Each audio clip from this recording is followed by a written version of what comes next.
ዛሬ ስለ 3D ፕሪንቲንግ አንዳንድ ነገር ለበላችሁ 3D ፕሪንቲንግ ምንለው ማሽን ወይ ደግሞ አዲቲቭ ማኒፋክቸሪንግ ይባላል በስሙ ማለት ነው።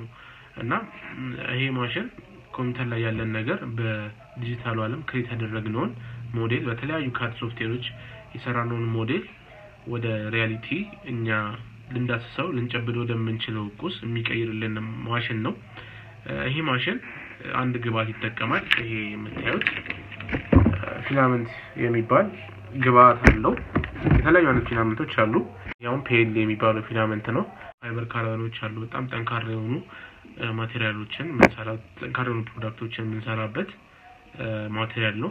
ስለዚህ ፊላመንቶችን በመጠቀም ነው ዋናው ስራው። ይሄንን ፊላመንት የሚባለው ነገር እያቀለጠ ምንፈልገውን ፕሮዳክት በእጃችን ልንዳስሰው ልንጨብጠው ምንችለውን ነገር ሊሰራልን የሚችለው እንዴት ይሰራል ካላችሁኝ ደግሞ ይሄን አሁን ፊላመንት ያልኳችሁ ነገር እንደ ገመድ ነው የተዘጋጀው። ቀጥኖ ልክ ኤሌክትሪክ ሽቦ ገመድ በሉት እንደዛ ተዘጋጅቶ ኖዝል የሚባል ፓርት አለው፣ ሆቴንድ የሚባል ፓርት አለው 3D ፕሪንተሩ ላይ።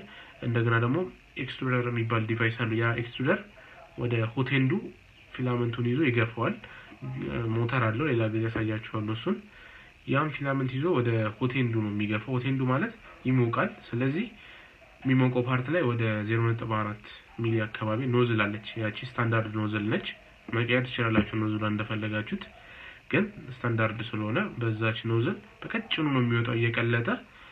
ያ የቀለጠው ፕላስቲክ ቀጥኖ የሚወጣው ፕላስቲክ ኮምፒውተር ላይ በሚሰጠው ትዕዛዝ ልክ ማሽኑ መንቀሳቀስ ይጀምራል። ያኔ በሚንቀሳቀስ ሰዓት በትክክል ያንን የተሰጠውን ሞሽን ክሬት በሚያደርግ ጊዜ ያን የሰራነው ሞዴል ኤግዛክት ቁጭ ያደርጋል፣ ራሱን ይሰራል ማለት ነው። ስለዚህ በዚህ መልክ 3D ፕሪንት ይሰራል ማለት ነው። እንደገና ደግሞ የተለያዩ ሌሎችም ማሽነሪዎች አሉ። የ3D ፕሪንት አይነቶች ፓውደር የሚጠቀሙ አሉ። ፈሳሽ እንደ ሲሊከን ረዘን ፈሳሽ የሆኑ እነዛን የሚጠቀሙ 3D ፕሪንተሮች አሉ። እነሱም በሌላ ቪዲዮ እናያለን። ለዛሬ ግን ስለ ፊላመንት በትንሹ ላወራላችሁ ብዬ ነውና እንዳልኳችሁ ፊላመንት ያልኳችሁ ማቴሪያል ይሄ ነው።